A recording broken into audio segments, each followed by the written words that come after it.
Masjidil Haram. Sebelum Adam dan Hawa turun ke bumi, Ka'bah telah diletakkan dan para malaikat telah bertawaf mengelilinginya sambil bertalbiyah. Kemudian badai topan menutupinya pada zaman Nuh alaihi salam. Tatkala yang maha tinggi dan kuasa menghendaki manusia kembali kepada cahaya kebenaran, Dia perintahkan Nabi Ibrahim alaihi salam untuk membawa istri beliau Hajar beserta putra beliau Ismail yang masih menyusuh ke lembah kosong yang kering dari air dan buah-buahan.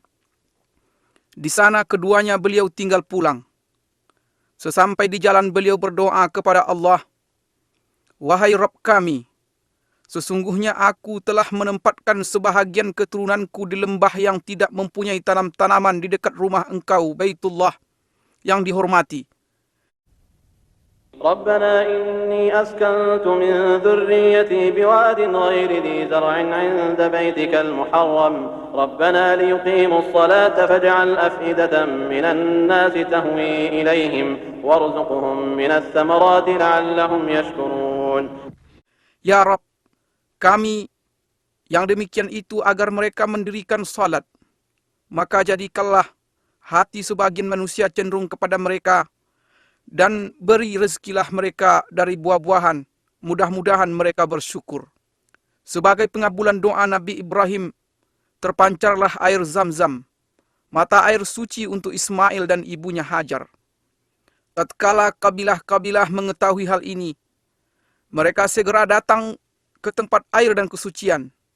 Adapun Bani Al-Amalik, mereka menetap di atas bukit Qaiqu'an setelah mendapatkan izin dari Hajar alaihissalam. Ketika Ismail alaihissalam menginjak dewasa dan balik, ia dinikahkan dengan Imarah, putri kepala suku Bani Al-Amalik.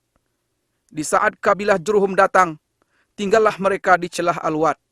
Setelah beberapa tahun, Allah mengizinkan nabinya Ibrahim alaihissalam untuk berkunjung ke lembah tersebut di atas. Di sana beliau menanyakan tentang keadaan Ka'bah dan istri beliau. Dikarenakan beliau mendapat istri, anaknya tidak bijak dalam berkata-kata, maka beliau memerintahkannya untuk menyampaikan salam kepada suaminya tatkala pulang, dan memerintahkan agar sang suami merubah pintu gerbangnya. Ismail pun paham akan maksud perkataan ayahnya. Lantas beliau ceraikan wanita tersebut. Tatkala mendengar berita itu, Bani Jurhum segera mengejar kemuliaan pernikahan dengan Nabi Ismail alaihissalam. Dari pasangan inilah akhirnya terlahir kabilah-kabilah Arab yang paling terpandang. Allah menunjukkan kepada Nabi Ibrahim alaihissalam tempat didirikannya Ka'bah dan menentukan sudut-sudutnya.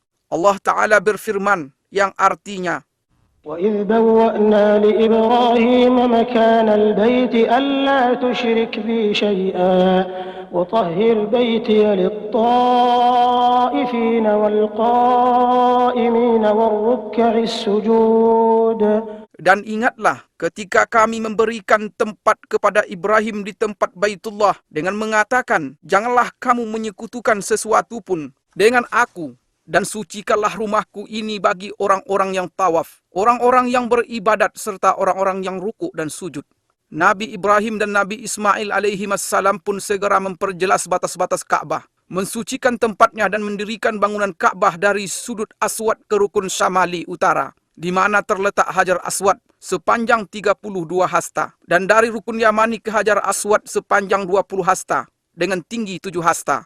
Kemudian keduanya meletakkan Hajar Aswad pada tempatnya dan melakukan tawaf dengan berkeliling 7 putaran. Lantas mereka mulai mengajak manusia ke rumah pusaka ini untuk beribadah kepada Allah dan mensucikan diri dari dosa-dosa dunia. Jatuh hatilah umat manusia ke rumah Allah Baitullah ini dan mereka berlomba-lomba untuk mengunjunginya.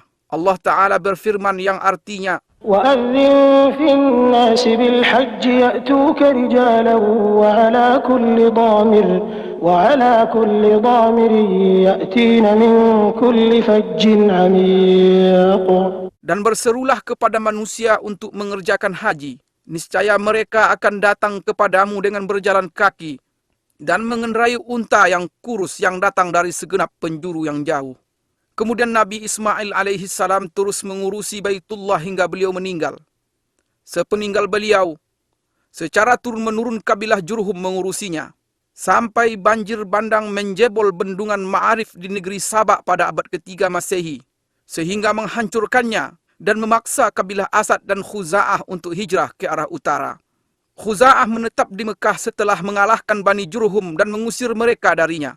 Lantas Amr bin Luhai merubah agama Allah yang lurus dan menggantikannya dengan penyembahan patung dan berhala, serta mewajibkan orang-orang yang haji berkorban untuknya. Jadilah tawaf di Baitullah sekedar muka dan tasdiyah, yaitu tepuk tangan dan siulan. Keadaan ini terus berjalan sampai kedatangan Qusay bin Kilab bin Murrah, yang termasuk keturunan Nabi Ismail alaihissalam pada pertengahan abad ke-5 Masehi. Maka kepemimpinan dan pengurusan Mekah pun diserahkan kepadanya. Dengan inilah berawal era Quraisy dan tersebarlah marga-marga Quraisy di penjuru kota Mekah. Rumah-rumah dari tanah liat dan batu menggantikan rumah-rumah dari bulu-buluan. Qusay membuat batasan seluas lingkaran tawaf yang kita kenal sekarang, mendirikan Darun Nadwa dan mengizinkan orang-orang untuk mendirikan bangunan di sekelilingnya. Memberi minuman jamaah haji adalah suatu derajat tinggi dan kemuliaan yang pada saat yang sama merupakan sebuah pekerjaan yang berat dan memakan biaya.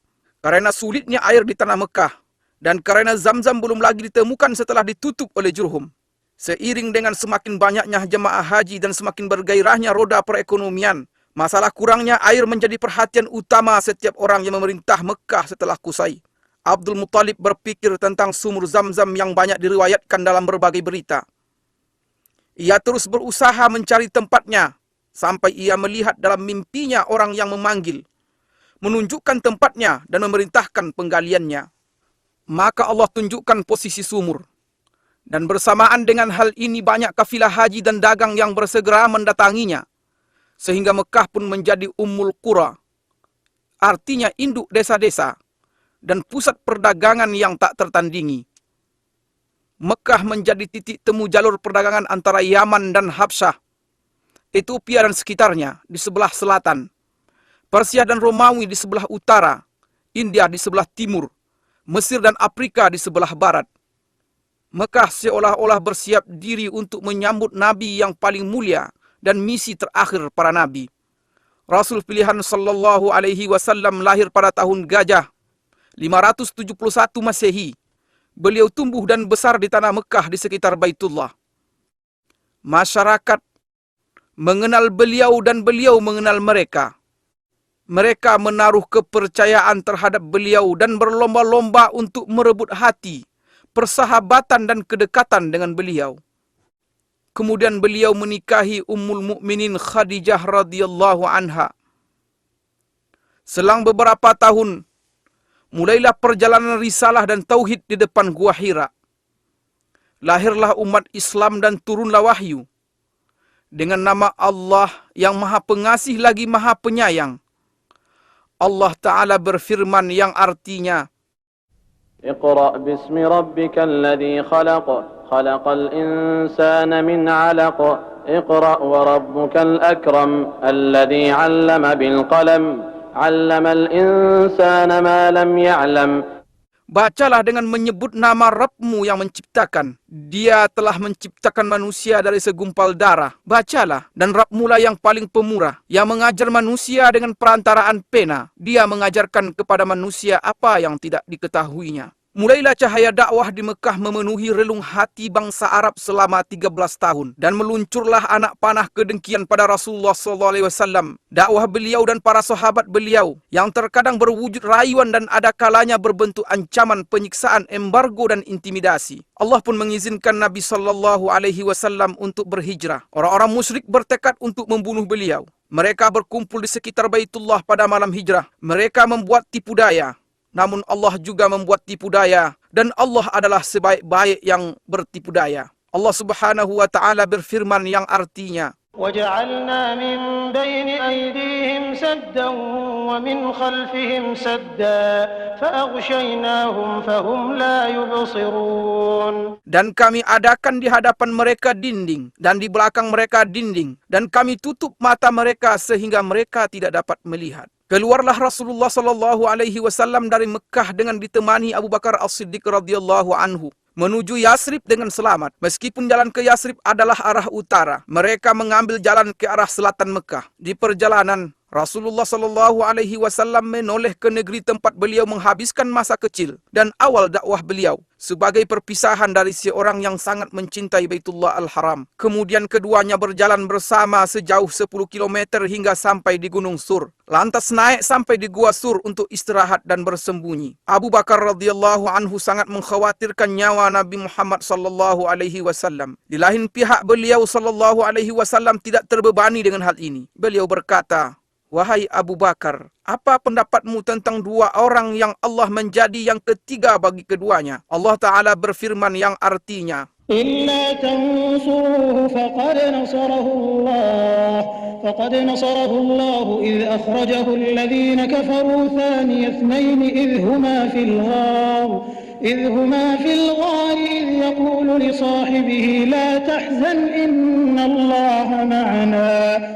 jikalau tidak menolongnya, maka sesungguhnya Allah telah menolongnya, yaitu ketika orang-orang kafir musyrikin Mekah mengeluarkannya dari Mekah. Sedang dia salah seorang dari dua orang ketika keduanya berada dalam gua. Di waktu dia berkata kepada temannya, "Janganlah berduka cita, sesungguhnya Allah bersama kita." Wajah Rasulullah sallallahu alaihi wasallam menghilang dari Mekah selama 6 tahun. Akan tetapi kerinduan beliau kepada Baitullah tidak pernah hilang dari hati beliau walaupun sehari pun. Pada suatu hari di tahun 6 Hijriah, beliau keluar bersama 6.500 sahabat dengan maksud umrah. Binatang kurban mereka ada di depan mereka dan mereka tidak membawa senjata selain pedang. Tatkala Quraisy mengetahui kedatangan Rasulullah dan para sahabat beliau, mereka menghalangi dengan 200 pasukan berkuda untuk melarang rombongan Nabi SAW melakukan umrah dan ibadah. Maka Nabi SAW memerintahkan rombongan umrah untuk berputar haluan menuju celah Al-Murad, pintu masuk ke dataran Hudaybiyah di sebelah barat Mekah. Dengan demikian Khalid bin Walid dan pasukan berkudanya tidak bisa melakukan apa yang mereka inginkan. Kemudian Nabi SAW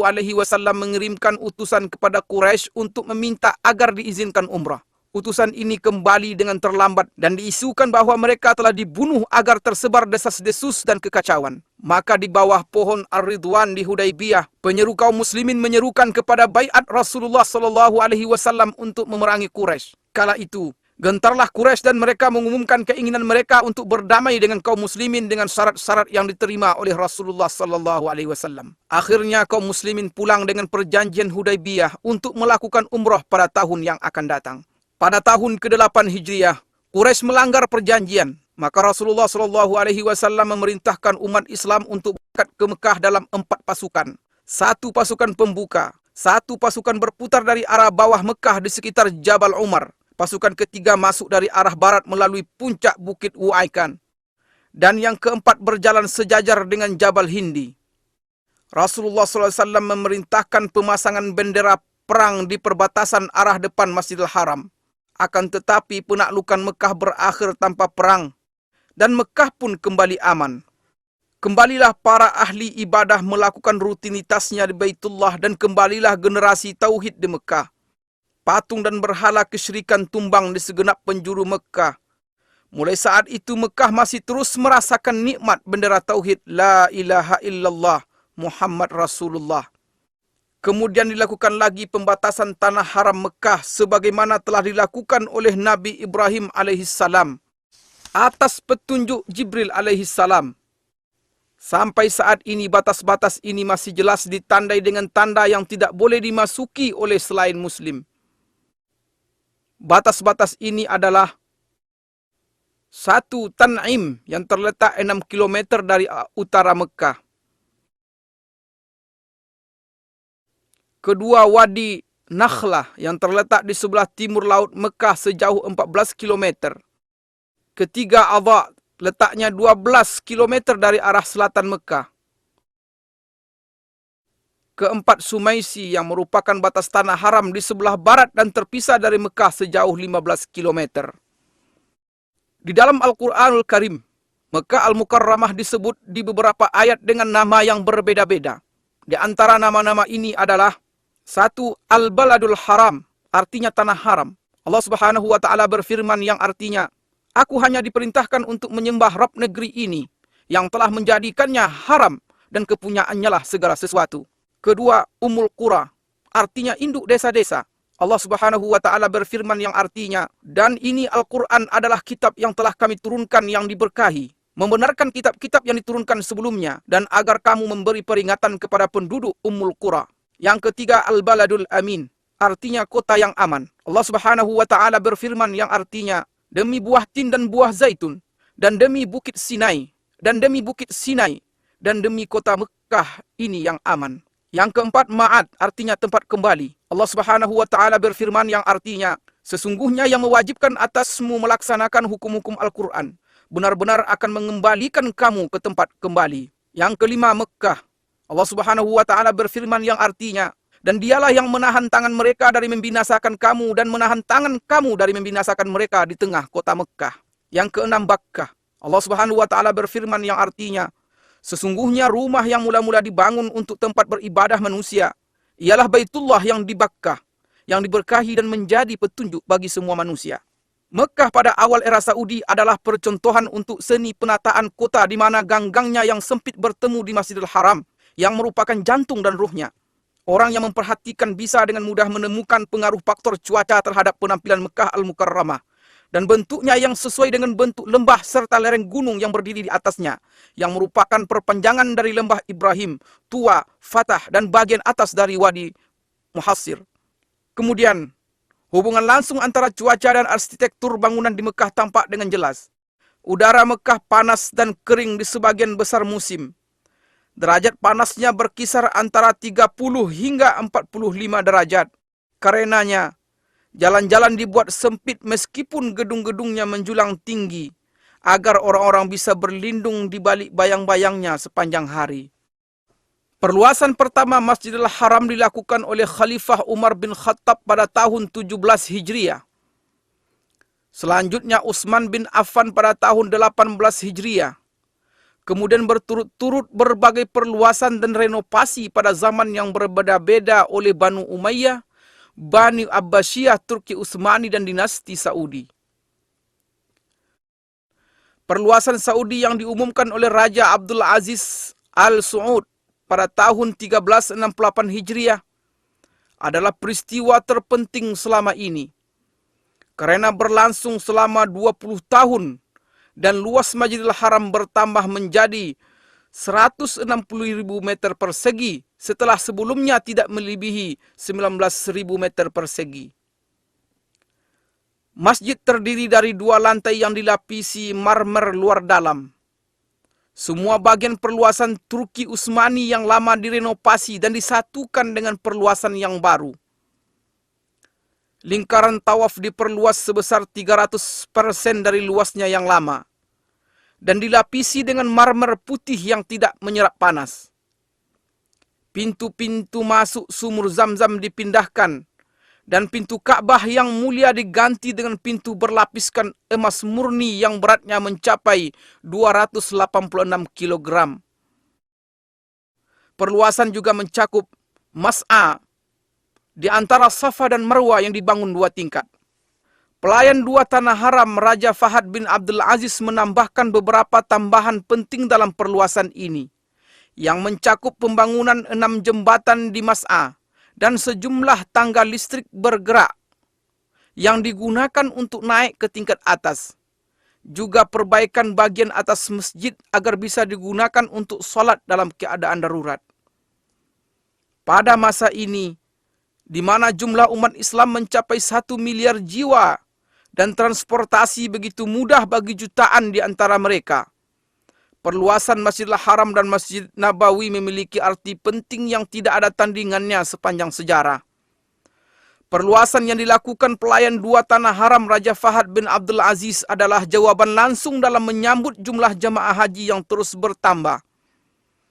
Maka pada tanggal 2 Safar 1409 Hijriah, pelayan 2 tanah haram meletakkan batu pertama proyek perluasan Masjidil Haram di Mekah Al-Mukarramah dengan anggaran sebesar 6,8 miliar rial Saudi dan mencakup halaman Suq Saghir, yaitu pasar kecil di sebelah barat masjid. Desainnya dibuat melengkapi masjid yang sekarang dari segi eksterior dan bentuk arsitektur secara umum. Bangunan perluasan ini meliputi 1 pintu gerbang utama, 14 pintu kecil ditambah pintu-pintu masuk yang ada sekarang. Juga 2 buah menara setinggi 180 meter yang desainnya menyerupai 7 menara yang lain. Ditambah lagi pembangunan 2 bangunan untuk eskalator. 1 di arah selatan dan 1 lagi di utara, untuk memudahkan jemaah haji dan jemaah solat. Halaman yang mengelilingi Masjidil Haram disiapkan sedemikian rupa dan berlantaikan marmer putih yang memantulkan panas. Dengan demikian Masjidil Haram bisa memuat hampir 1 juta orang. Pemandangan Masjidil Haram pada 10 hari terakhir bulan Ramadan tidak tertandingi oleh pemandangan sepanjang tahun. Karena pada saat itu ada salat tarawih dan tahajud, di mana tangan-tangan menengadah dengan khusyuk, hati-hati yang penuh harap dan air mata yang tertumpahkan, semua mengharap ampunan Tuhan. Allah Subhanahu wa Ta'ala berfirman yang artinya, dan siapa lagi yang mengampuni dosa selain Allah?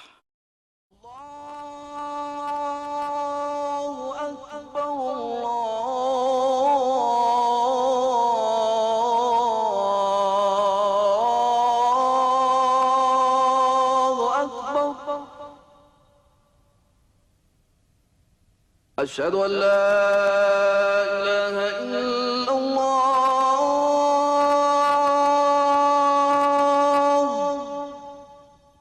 Masjidil Aqsa. Sejarah tempat ini adalah cerita bersambung 5.000 tahun sejak ditinggali oleh kaum Yabus. Kemudian penduduk keturunan Kan'an yang berdarah Arab turun-temurun menempatinya dan menjadi bagian yang tak terpisahkan dari tanah ini. Di sini mereka menemukan ketenangan dan keamanan. Mereka pun menganugerahi tempat ini peradaban dan seni. Dan tempat ini membalas dengan aliran kebaikan dan barakah seolah-olah seperti pohon zaitun yang merupakan simbol cinta dan anugerah. Sepanjang masa ini, kota ini telah mengalami lebih dari 25 peperangan yang semuanya bisa dilewati. Dan kota ini beserta penduduknya yang baik tetap bertahan dan menjadi simbol sejarah serta peradaban manusia. Kota ini berbeda dari kota-kota yang lain. Disinilah jembatan yang menghubungkan bumi dengan langit pada malam Isra dan Mi'rajnya. Disinilah sungai yang mengalir dari kesucian dan cahaya terang di hati para pencinta yang menjatuhkan bayangannya di atas bebatuan, tempat tinggal dan nama-nama. Dan sejak malam itu, yaitu malam Isra dan Mi'raj, kota ini menjadi kiblat pertama kaum muslimin. Mereka menghadap ke arahnya dengan hati mereka sebelum melihatnya dengan mata. Ia telah menetap di sanubari umat Islam sebelum mereka tinggal di dalamnya. Maka bangkitlah suatu kerinduan untuk selalu bersama.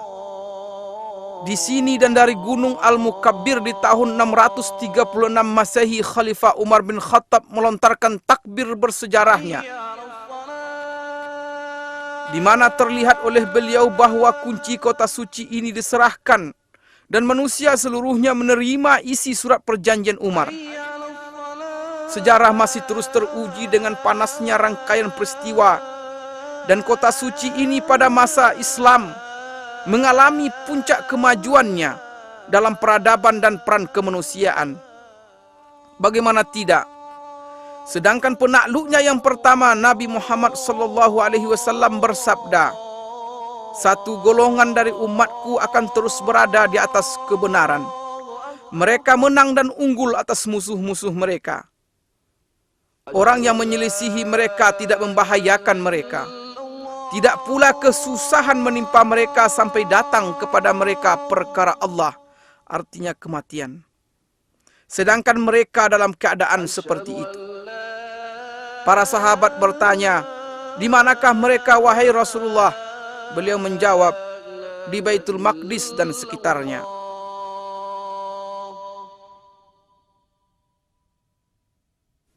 Al-Aqsa atau Tanah Kudus yang mulia, luasnya mencapai 146 dan ini mencakup semua bagian yang terletak di dalam pagar Masjidil Aqsa yang diberkahi. Di dalamnya terdapat banyak jalanan dan tenda-tenda yang didirikan oleh para raja dan gubernur, serta banyak jalan air, dan yang paling terkenal jalan air Qaitbay, serta lebih dari 25 sumur air tawar. Ini adalah Masjidil Aqsa yang dirancang oleh Khalifah Umar bin Khattab. Adapun dengan bentuknya yang sekarang, Masjidil Aqsa dibangun oleh Khalifah Abdul Malik bin Marwan dan diselesaikan oleh putranya Khalifah Al-Walid bin Abdul Malik pada tahun 705 Masehi. Dahulu, Masjidil Aqsa diterangi dengan 1.700 lampu. Orang-orang yang tak bisa mengunjunginya mengirimkan minyak untuk menghidupkan lampu-lampu ini.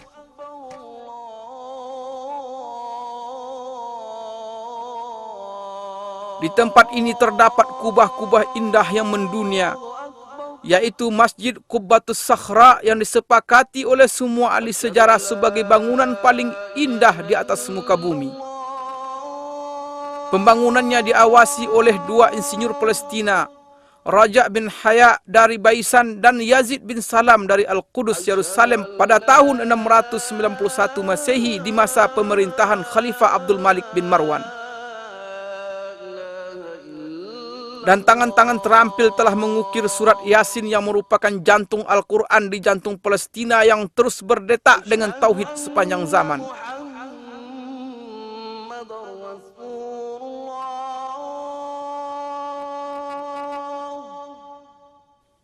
Masjidil Aqsa memiliki 10 pintu.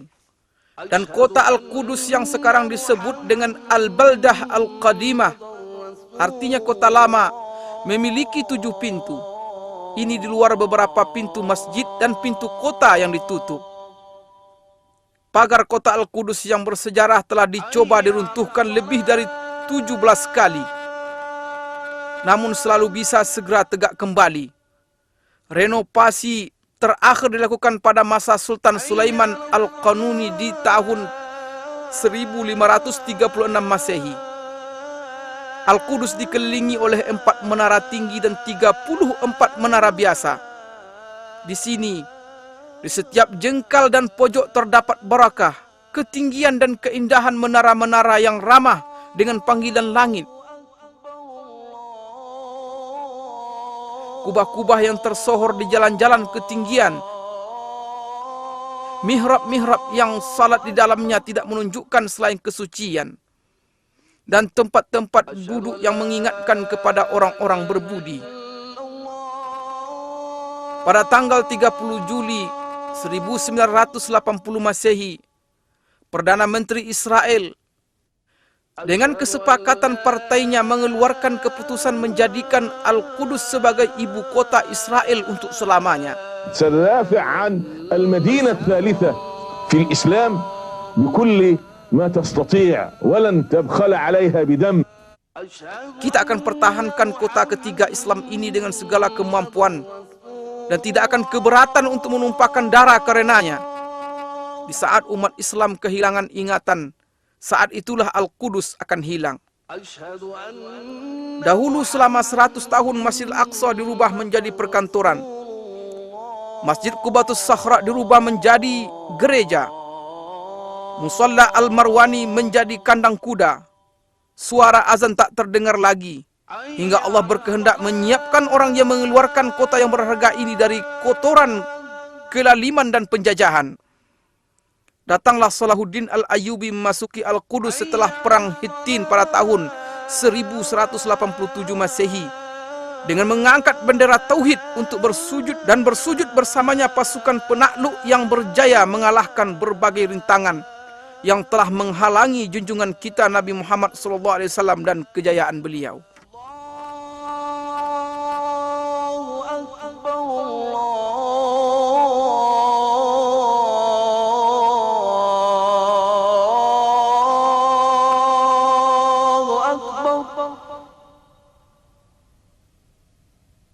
أشهد أن لا إله إلا الله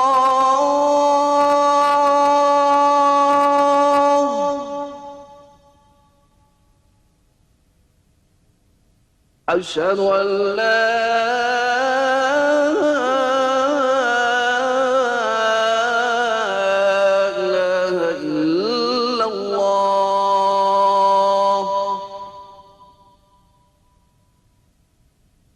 أشهد أن محمد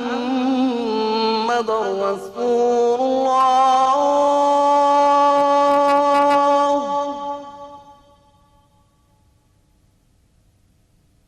أشهد أن محمد رسول الله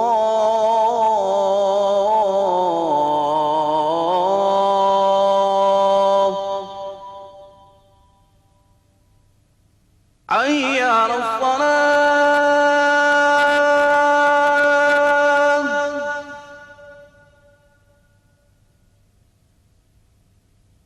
حي على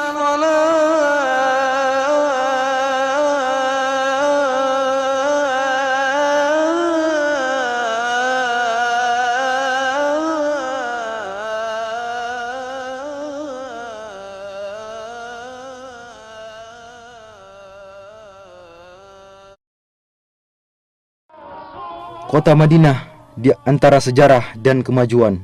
Selamat datang di kota Madinah Munawwarah, tempat kembalinya keimanan dan tempat tinggal Rasulullah sallallahu alaihi wasallam. Selamat datang di kota Madinah bersama kilauan perkembangan dan kemajuan yang ada di dalamnya. Kita akan membaca perjalanan sejarah kota Madinah dimulai dari zaman dahulu kala sampai zaman yang terang yang menyinari dunia.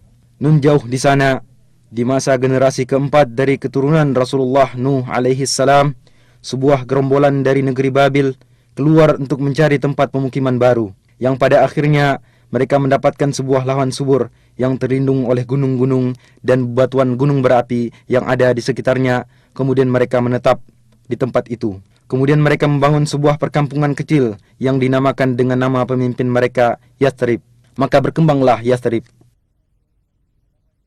Beberapa riwayat menyebutkan bahwa penduduk kaum Amalik, keturunan dari Nabi Nuh alaihissalam, telah bertempat tinggal di sana pada abad ke-23 sebelum hijrah, serta menyebutkan bahwa Madinah terikat hubungan dengan kerajaan Ma'iniyah pada abad ke-12 sebelum hijrah. Beberapa relief yang berhasil ditemukan menunjukkan bahwa pada abad ke-11 sebelum hijrah, Yathrib selama 10 tahun berada di bawah kekuasaan Raja Babylon Nabonid yang bertempat tinggal di Taima.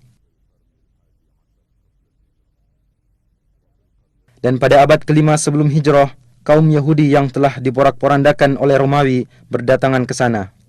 Dan pada abad ke-3 sebelum hijrah, suku Aus dan Khazraj pada berdatangan dari Yaman dan juga ikut menetap di Yathrib. Dan sepanjang abad yang lalu, berdatangan pula beberapa suku yang berdekatan, baik dengan berombongan ataupun secara perorangan. Maka terbentuklah sebuah masyarakat yang beraneka ragam, sebuah masyarakat petani yang ulet. Perkebunan kurma, ladang sayuran, dan buah-buahan mulai tersebar di seluruh penjuru Yathrib.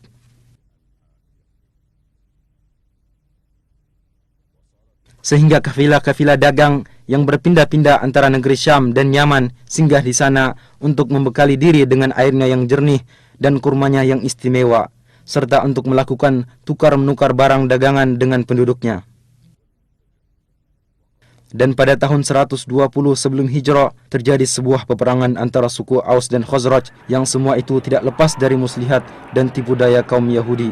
Peperangan yang terjadi berkali-kali yang dikobarkan oleh rasa iri dan dendam menjadikan kehidupan menjadi kacau dan menyebabkan kebanyakan orang merasa jemu dengan keadaan yang ada, sehingga mereka dengan penuh rasa sabar menunggu terjadinya sebuah perubahan. Benih jalan keluar dan perubahan mulai muncul pada tahun ketiga sebelum hijrah, ketika pada musim haji beberapa orang dari suku Khazraj bertemu dengan Rasulullah sallallahu alaihi wasallam. Kemudian beliau sallallahu alaihi wasallam mendakwai mereka untuk memeluk agama Islam dan membacakan beberapa ayat-ayat Al-Qur'an kepada mereka. Akhirnya sebagian mereka mengatakan kepada sebagian yang lainnya, "Wahai kaumku, ketahuilah demi Allah, sungguh dia adalah nabi yang dijanjikan oleh orang-orang Yahudi dan jangan sampai mereka mendahului kalian kepadanya." Kemudian mereka berkata kepada Rasulullah sallallahu alaihi wasallam, "Kami tinggalkan kaum kami dan di antara mereka sedang terjadi permusuhan dan perpecahan yang sangat dahsyat. Mudah-mudahan Allah Subhanahu wa taala denganmu mempersatukan mereka." Kemudian mereka kembali ke kota Yathrib dalam keadaan beriman. Pada tahun berikutnya, 10 orang dari suku Khazraj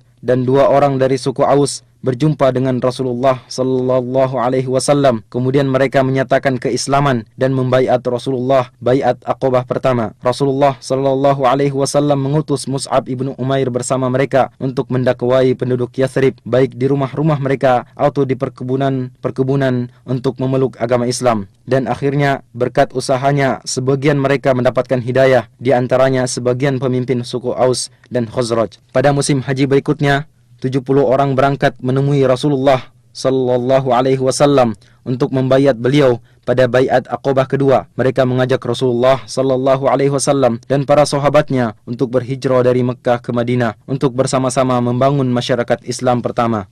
Kemudian kaum muslimin mulai berhijrah menuju kota Madinah. Berikutnya Rasulullah sallallahu alaihi wasallam dan sahabatnya Abu Bakar As-Siddiq berangkat berhijrah, yang mana beliau bagaikan bulan purnama yang datang menerangi kota Madinah.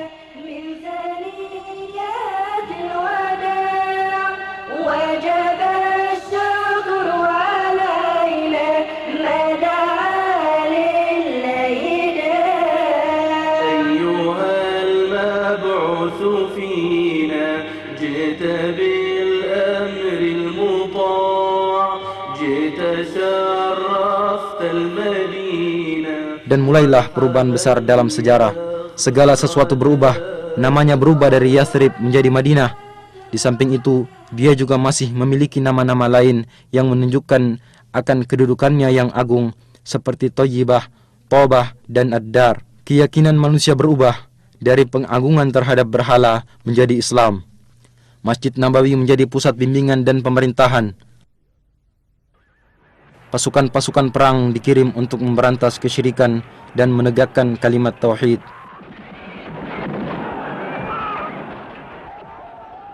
Pada tahun kedua Hijriah, di tempat sejauh 160 km dari kota Madinah, terjadi perang Badar.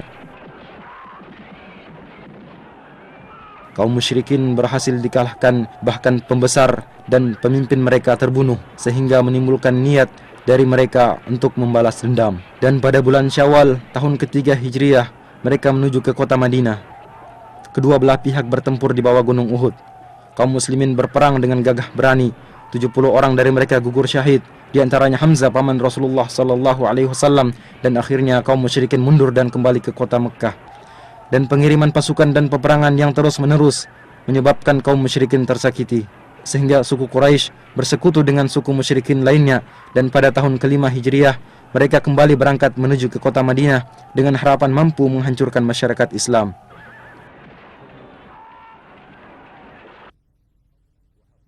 Kaum muslimin menggali parit dan membentengi kota Madinah. Akhirnya kaum musyrikin mengepung mereka dari belakang parit, dan mereka berusaha berkali-kali untuk menerjang. Akan tetapi kaum muslimin berhasil memukul mundur mereka. Mereka dihinakan oleh Allah Subhanahu wa ta'ala, dan Allah mengirimkan angin topan yang menyambar-nyambar. Akhirnya mereka mundur dan kembali dengan kekalahan.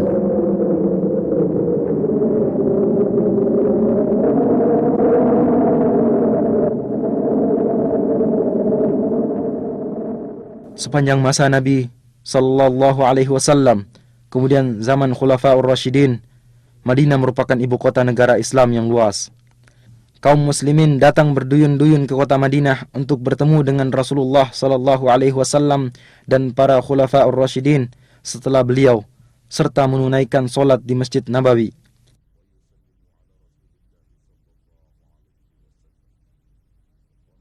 Bersamaan dengan bertambahnya masyarakat Islam, maka dirasakan perlunya perluasan Masjid Nabawi. Pada tahun ke-7 Hijriah, Rasulullah sallallahu alaihi wasallam melakukan perluasan masjid untuk pertama kalinya.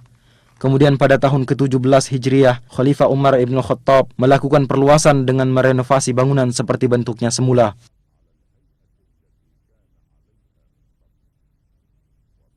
Pada tahun 30 Hijriah, Khalifah Uthman ibn Affan merenovasi bangunan dengan menggunakan batu berukir dan memperluas areal masjid.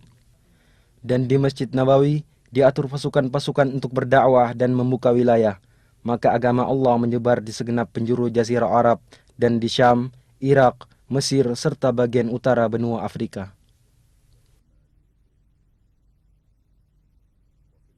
Di zaman Umawi, pemerintahan dipindahkan ke kota Damaskus, dan bersamanya pindah pula lah denyut kehidupan politik dan gejolaknya. Madinah telah menjadi sebuah wilayah pemerintahan yang tenang. Ladang dan perkebunan semakin banyak, sampai-sampai terlihat di sekitar Wadi Aqiq tiada lagi tempat untuk bangunan. Keadaan terus berjalan seperti ini sampai pertengahan dinasti Abbasiyah, di mana pada permulaannya muncul Imam Malik ibnu Anas rahimahullah. Kemudian banyak orang dari berbagai penjuru datang untuk belajar di majelisnya, di antaranya Imam Asy-Syafi'i rahimahullahu ta'ala.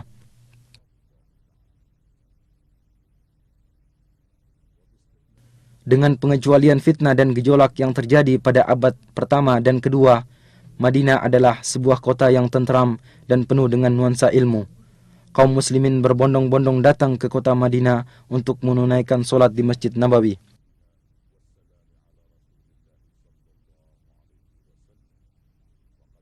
Khalifah Al-Mahdi memerintahkan agar diadakan perluasan Masjid Nabawi dan mempertahankan bangunan lama. Dan pada abad ketiga Hijriah, mulailah muncul kemerosotan dalam berbagai aspek kehidupan, di mana bangunan-bangunan berkurang, istana-istana yang terletak di Aqiq mulai ditinggalkan, dan keamanan menjadi kacau. Sering terjadi perampasan terhadap kafilah-kafilah dagang. Kota Madinah menyusut hingga terbatas dalam pagar kota yang dibangun pertama kali pada tahun 263 Hijriah. Beberapa kali pagar kota dibangun dan diperluas hingga mencakup perluasan kota yang masih sangat terbatas. Demikianlah keadaan kota Madinah yang mengalami masa pasang surutnya hingga abad ke-10 Hijriah. Pada tahun 578 Hijriah, di saat perang salib sedang berkecamuk, salah seorang pemimpin salib yang bernama Arnaud mengirimkan sebuah pasukan dengan menggunakan kapal. Mereka bersembunyi-sembunyi menuju ke Laut Merah, kemudian mendarat di Yambo, kemudian menuju ke kota Madinah. Maka pasukan Salahuddin Al-Ayyubi rahimahullah mengejar mereka dan akhirnya berhasil menghadang mereka dalam jarak perjalanan 1 malam dari kota Madinah. Sebagian besar dari mereka berhasil dibunuh dan yang lainnya ditawan, dan Allah masih tetap menjaga kota Madinah dari kejahatan mereka.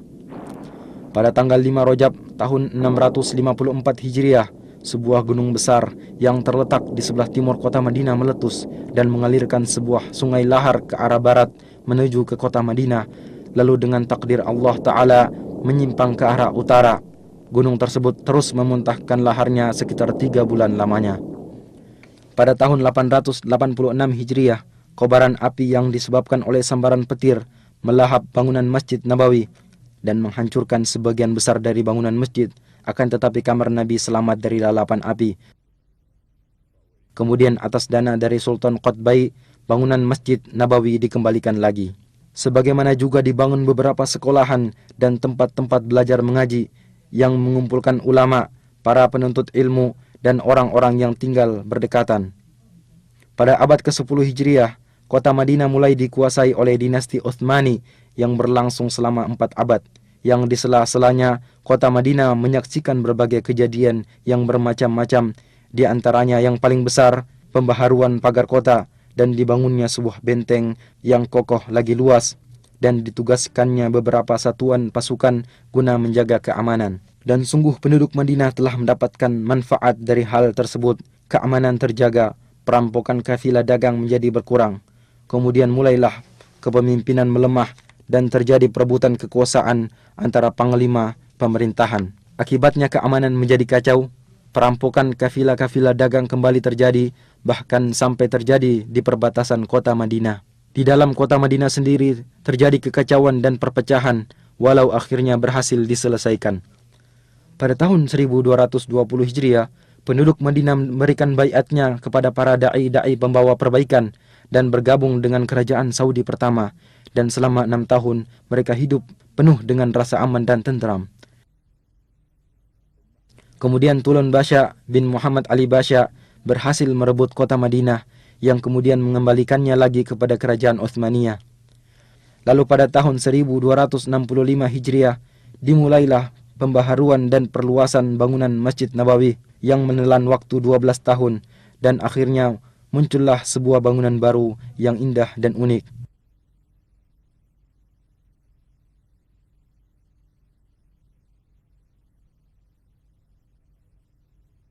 Pada tahun 1318 Hijriah, kota Madinah dihubungkan dengan kota Istanbul melalui sebuah stasiun radio yang besar dan kuat, serta mampu berhubungan dengan stasiun-stasiun radio lainnya. Dan pada tahun 1326 Hijriah, selesai dibangun jalur rel kereta api yang membentang dari kota Damaskus sampai ke kota Madinah, sehingga mengakibatkan terjadinya perubahan besar dalam kehidupan ekonomi, sosial, dan pembangunan. Jumlah penduduk meningkat dari 10.000 menjadi 80.000. Kegiatan dagang berkembang pesat dan kekayaan melimpah.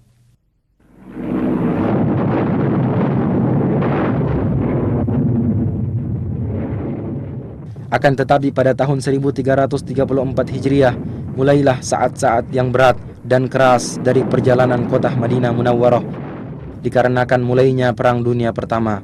Pemimpin pasukan Utsmaniyah Fakhri Basha mengerahkan pasukan dalam jumlah besar di dalam kota Madinah dan di sekitarnya, serta membangun benteng-benteng di sekelilingnya. Pasukan Asy-Syarif Hussein beserta sekutunya mengadakan perlawanan guna menguasai kota Madinah dan membujuk penduduk Madinah untuk keluar dari Madinah, dan sebagian besar dari yang tersisa dipaksa untuk berhijrah, sehingga rumah-rumah dan perkampungan menjadi kosong dari penghuninya. Selama 3 tahun, orang-orang yang masih menetap tinggal di dalamnya diblokade, sehingga mereka mengalami kelaparan dan kekurangan pangan. Penderitaan ini berhenti dengan runtuhnya dinasti Utsmaniyah dan keluarnya pasukan Utsmaniyah dari kota Madinah pada tahun 1337 Hijriah. Dan orang-orang Bani Hashim menerima tampuk kepemimpinan atas kota Madinah.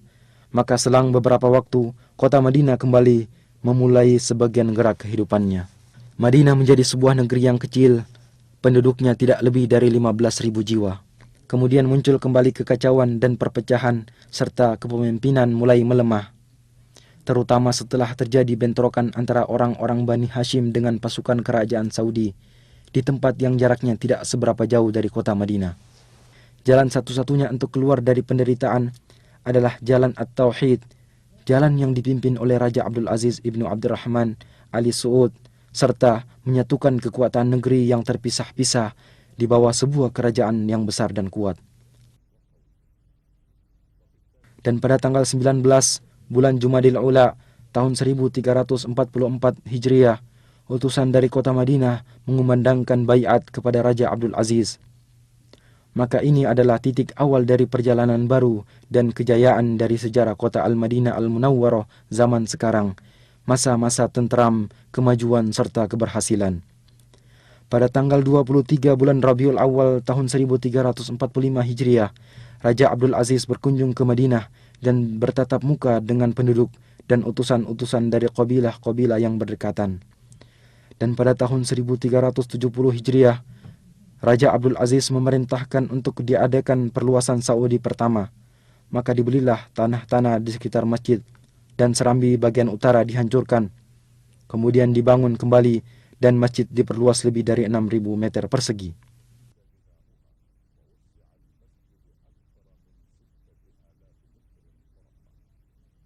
Maka tampillah sebuah bangunan baru lagi indah yang serambinya menampung ribuan jamaah solat.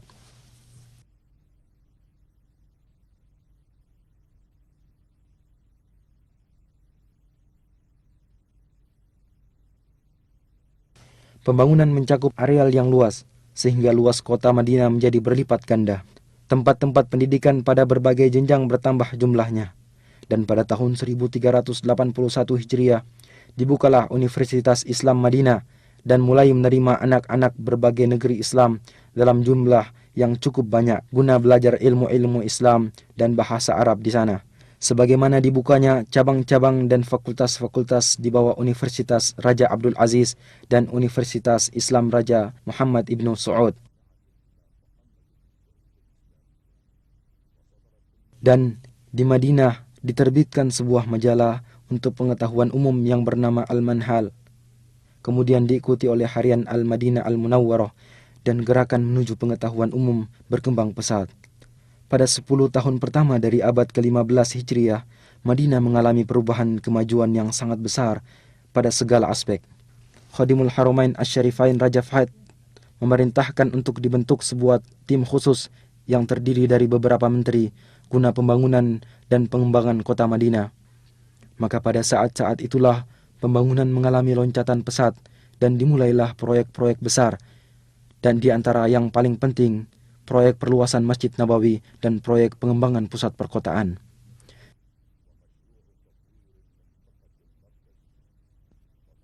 Dan pada tanggal 15 bulan Safar tahun 1405 Hijriah, Khadimul Haramain Asy-Syarifain meletakkan batu pertama untuk proyek tersebut, maka dimulailah pekerjaan pembangunan besar ini. Satu daerah pemukiman penduduk yang berada di sekitar masjid dibebaskan dan para pemilik gedung-gedung diberikan uang ganti rugi dengan penuh, bangunan-bangunannya dimusnahkan.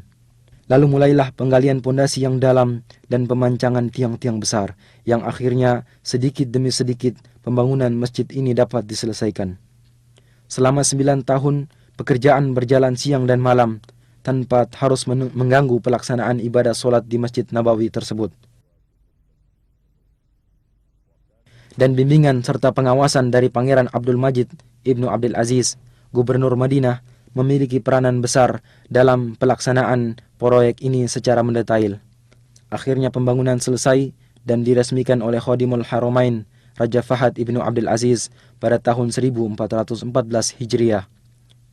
Bentuk pembangunan baru ini adalah dengan memperluas bangunan lama sebesar 73.000 meter persegi. Adapun atapnya dirancang sedemikian rupa agar serambi dan ruangannya mampu menampung ribuan jamaah solat. Kemudian di bawah pelataran dibangunlah tempat parkir bagi kendaraan yang mampu menampung 5.000 kendaraan roda 4. Dan di tempat yang terletak sejauh 7 km dari masjid juga dibangun sebuah pusat pendingin udara, di mana melalui pipa besar udara dingin dihantarkan ke Masjid Nabawi. Sungguh Masjid Nabawi telah menjadi sebuah bangunan yang istimewa, di mana di dalamnya para peziarah akan menikmati saat-saat beribadah yang tenang dan menyenangkan.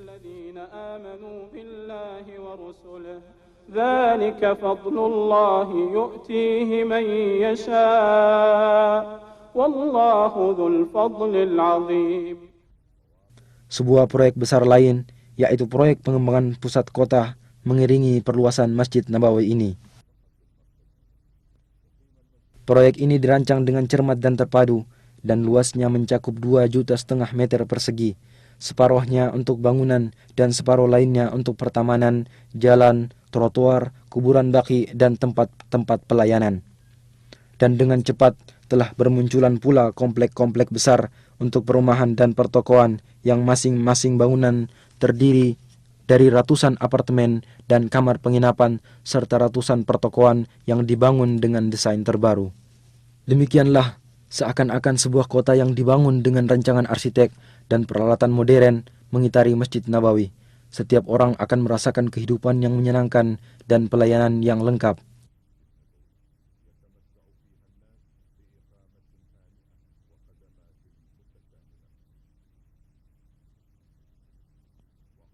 Di samping itu, masih ada proyek lain, yaitu proyek pembangunan dan perluasan masjid-masjid bersejarah. Dan yang paling pertama adalah masjid pertama kali dibangun dalam sejarah Islam, yaitu Masjid Quba.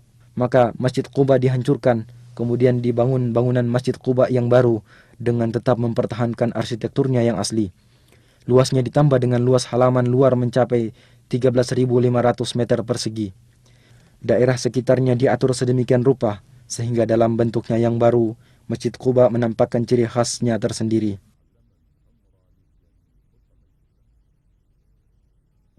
مسجد أسس على التقوى من أول يوم أحق أن تقوم فيه رجال يحبون أن يتطهروا والله يحب المطهرين.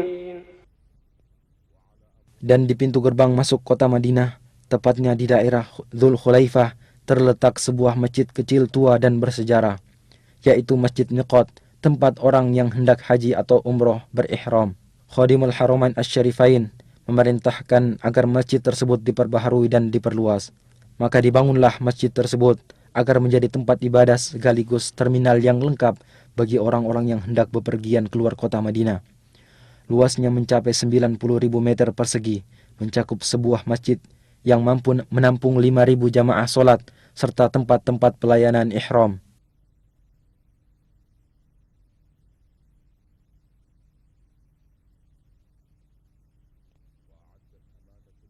Dinas Tata Kota Madinah membuat perencanaan kota yang membagi kota atas 3 lapis lingkaran. Pada setiap perkampungan dibangun taman-taman agar Madinah tetap subur dan hijau. Keanggunan model yang melengkapi keagungan isi akan semakin menampakkan norma-norma keimanan yang diemban oleh kota ini sepanjang sejarah. Sementara itu, orang yang bertempat tinggal di dalamnya atau berziarah ke sana akan mendapatkan manisnya iman, tempat tinggal yang tenteram, serta ketenangan jiwa. Dan di antara tanda-tanda kemajuan yang menunjukkan akan ciri khas kepribadian sejarah serta norma-norma keimanan Madinah Munawwarah, percetakan kitab suci Al-Quran, markaz ilmu, dan percetakan terbesar di dunia yang dikhususkan untuk pelayanan Al-Quranul Karim. Tergabung di dalam percetakan ini sejumlah ulama, cendekiawan, dan ahli qiraat, yaitu ahli baca Al-Quran yang bertugas mengoreksi penulisan kitab Allah, Al-Quranul Karim. Sementara itu, percetakan dilengkapi dengan alat-alat cetak termodern dan bertugas mencetak kitab suci Al-Quran beserta terjemahannya dalam berbagai bahasa umat Islam. Percetakan juga menyiapkan studio khusus untuk rekaman serta kaset dan piringan hitam untuk merekam bacaan Al-Quran. Percetakan ini sampai sekarang telah mempersembahkan lebih dari 130 juta mushaf Al-Quran beserta terjemahannya dalam berbagai ukuran.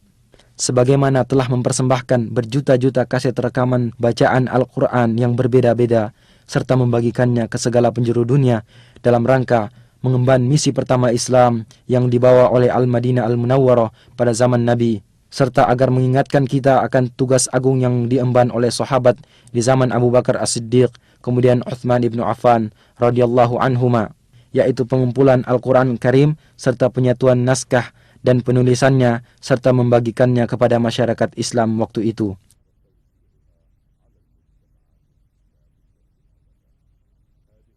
Ini semua adalah tanda-tanda dari kepribadian Al-Madinah Al-Munawwarah agar selalu mengemban kehormatan ini, kehormatan melayani kitab Allah Ta'ala, agar kecintaan terhadap kota Madinah selalu berada dalam sanubari setiap muslim sebagai realisasi atas doa Rasulullah sallallahu alaihi wasallam, "Ya Allah, jadikanlah kami cinta terhadap Madinah sebagaimana cinta kami terhadap Makkah atau lebih.